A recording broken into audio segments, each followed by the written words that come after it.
Good morning, friends. Today we're going to read Beauty and the Beak by Deborah Lee Rose and Jane Veltkamp. It's about how science technology and a 3D printed beak rescued a bald eagle.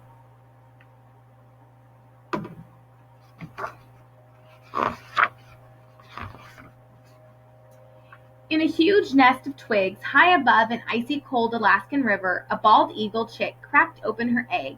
For 2 days the baby eagle had scraped her beak against the inside of the eggshell. Now she pushed hard with her head till the eggshell split open. She was out. The cold wind swept over the large eagle nest, perched in a tall old tree. The eaglet was covered only in thin gray and white down. She shivered in the freezing air until her mother tucked the baby under her own warm body.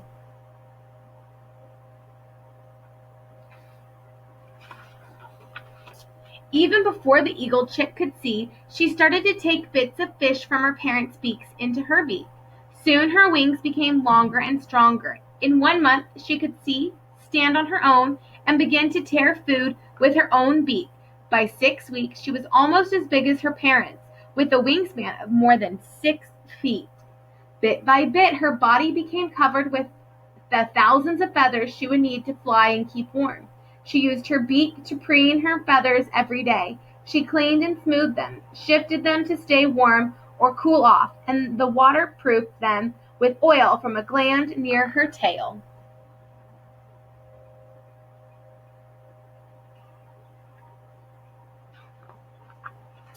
By early summer, the young eagle watched while other eagles soared and swooped over the river. One day, she was hopping and flapping around the nest when a sudden gust of wind lifted her into the air.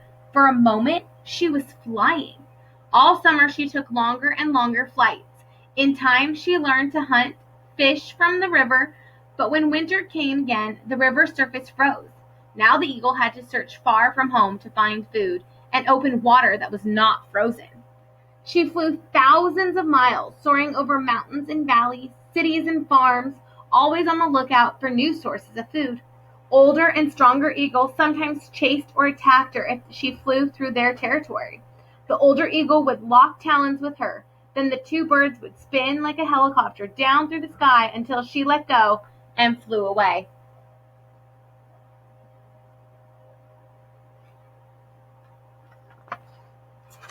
Once the eagle found safer territory with plenty of prey, she became a powerful hunter. From high in the sky, she spotted fish swimming in shallow water. Then she dove down and sped over the water with her feet thrust out in front of her. She grabbed her prey by locking her sharp talons in place and carried off the fish she'd caught. By the time she was 4 years old, the eagle's head and tail feathers had started to turn white. Her beak and eyes began to turn golden yellow. At last she was ready for the long trip back to the river where she had learned to fly. There she would find a mate. Together they would use their beaks to build and shape a nest of twigs where they could raise their own eaglets. See in the picture on the right, does that look like how you think of a bald eagle? She's much darker, right? But her feathers are beginning to turn. When the eagle reached the river, she swooped down to catch a silver salmon from the fast-moving water. The fish was so heavy she couldn't lift it.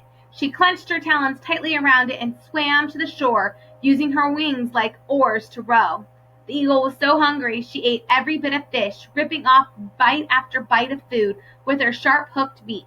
Then she flew to a thick tree branch to rest and preen her feathers. Pretty magical, huh? Have any of you seen a bald eagle in the wild? I know I have when I was really little, like kindergarten, but I don't really remember it. Suddenly a crash like lightning and thunder split the air. The eagle's face burned. She couldn't see. Her talon lost their grip, and the tree seemed to spin around her. She fell to the ground, stunned. The sun was still high in the sky, but the eagle's world went dark. What do you guys think happened? A bullet had shattered her beak.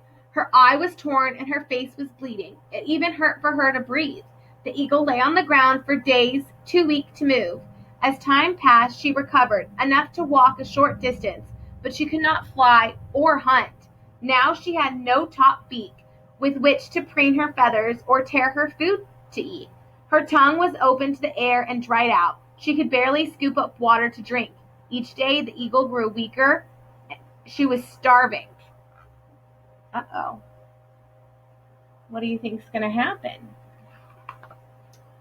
A policeman found her at a landfill trying to peck for food among the garbage. She wasn't strong enough to fight. He was able to wrap her in a blanket and take her to a wildlife center. There, the people cleaned and bandaged her wounded face and gave her medicine to stop any infection. They named her Beauty. Beauty's injuries took many months to heal, but her beak didn't grow back. She couldn't eat or drink without human help.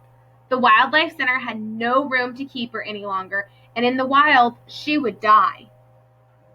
What do you think would happen? Look, that's them feeding her, and that's her without her beak. Part of her beak missing. One day, a visitor came, a raptor biologist. That's somebody that studies birds, raptors, that are like, those are like hawks and eagles and other birds like that. Birds of prey are raptors. The biologist's name was Janie. Janie's job was to help sick and injured birds of prey like eagles, owls, hawks, falcons, and ospreys. As soon as she saw Beauty, Janie knew she had to find a way to give the eagle a new beak. Janie took Beauty to her raptor center in Idaho. She and some volunteers built an outdoor aviary as big as a school bus. There, Beauty could live and take short flights. Janie traveled all around teaching people about raptors and sharing Beauty's story. An engineer named Nate came with his daughters to hear Janie speak.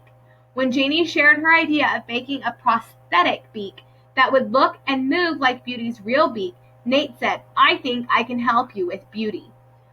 Do you guys know what a prosthetic is? A prosthetic is something that we build to kind of replace limbs. So somebody who might have lost a leg might have a prosthetic for the rest of their leg to help them walk, or an arm and things like that. So they're working on making that for her beak. Nate had never worked with animals, but he and Janie both knew that bioengineers made replacement body parts for humans. First, Janie got her own dentist's assistant, Carol and Corey, to make dental molds that showed the exact shape of Beauty's broken beak. With the laser scanner, Nate took measurements from those dental molds and from a model of a female bald eagle's skull. Putting all the measurements together, he used a computer code to design what the new beak shape and how it would fit. So he used the measurements from her actual beak, the one that's injured, and then one from a model of a bald eagle that was probably replica of an actual bald eagle, to make sure they knew what it would look like and it would be right. Nate printed out the beak on a 3D printer. The printer made the beak from Nate's computer design, building up layer upon layer of melted plastic that hardened into shape. Janie chose the golden yellow color for the prosthetic beak to make Beauty look as she did in the wild. So that's the model or the scanning that they did. And that looks like the prosthetic beak in her hand. After hundreds of hours of work and many tests to fit the beak perfectly, the big day came to attach it. Janie wrapped Beauty's wings up to keep her from moving. For 3 hours, Janie never left Beauty's side. This time, Nate's own dentist, Ryan, had come to help attach the new beak. He and Janie put a small metal rod into Beauty's upper beak. The rod would anchor the new beak in place. But just when they were ready to glue on the beak on, Beauty started to struggle. Her wings were so strong, she burst open the wrap around them. She thrashed her wings, trying to fly away. Do you think she might be scared? I would be scared. That's a scary experience. And they can't really communicate with her that they're just trying to help, right? "You're all right, big girl. We're here to help you," said Janie. She stroked Beauty's feathers to calm her. Beauty looked straight at Janie and quieted down. When Beauty was still, they tried the beak on again. Janie could see that Beauty's tongue wasn't moving right. Ryan had to use his dentist's grinding tools to carve out more space on the inside of the beak.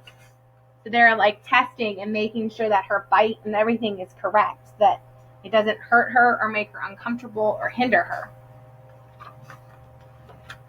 Finally, everything was ready. Ryan spread dental glue on the broken edge of Beauty's top beak. Then he slid the new beak onto the metal rod. Janie held the beak tightly in place until the glue dried. When she took her hands away, the 3D printed beak looked almost as real as Beauty's own beak. But would the new beak work? What do you guys think? Do you think the new beak would work? Janie knew Beauty was very thirsty after her hours of surgery. Janie unwrapped Beauty's wings and carried her back to the aviary, setting her on her drinking perch. Beauty didn't hesitate. For the first time since she'd been shot, she leaned down, scooped up a full beak of water, threw back her head, and swallowed, just like an eagle in the wild. And she's excited, happy that she's fixed. The beak is working. So it seems like the beak worked, and then there's some information that they're giving us about Beauty. So I'm going to go ahead and read this to you guys. It says, where is Beauty today? Beauty lives in a bird's prey of Northwest, the raptor facility Janie founded in northern Idaho. Beauty looks over a large lake from her aviary, which is among the aviaries of many other eagles and raptors in Janie's care. Beauty can never return to the wild because she cannot survive without care and help from humans. It takes 3 people together to preen her feathers, trim the feathers around her damaged eye, and clip her talons.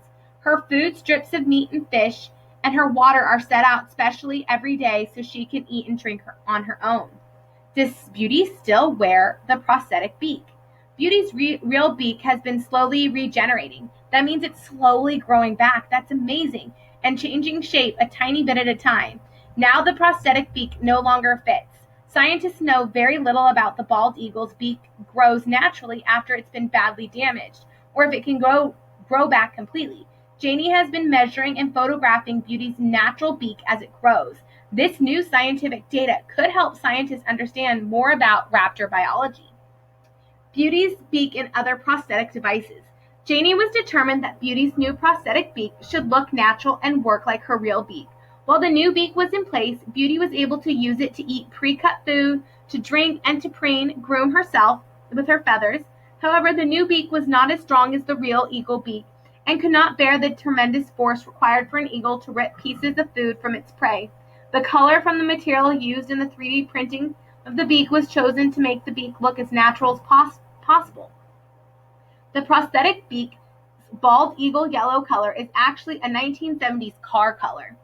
New developments in science and engineering are leading to all kinds of prosthetic parts that can bend, flex, absorb force, and work very much like real body parts, depending on the need and the type of patient, whether human or other kind of animal. Engineering a replacement body part may bring together experts from many different fields and careers. Experts may include engineers, doctors, and other health professionals, computer programmers, biologists, veterinarians, and scientists who invent new materials. Thanks to 3D printing, families, teachers, and students, and human patients themselves are also designing prosthetic body parts. A person may need a prosthetic limb if she or he was born without that limb or lost that limb because of disease or an accident.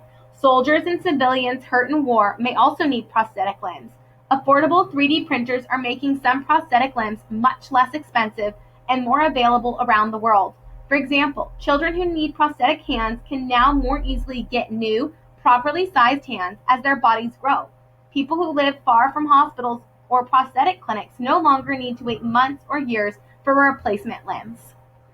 Isn't that amazing how scientists can develop and change things to better suit our needs? Go ahead and tell somebody that is in your home or listened with you something you learned today, either about bald eagles or about prosthetic limbs.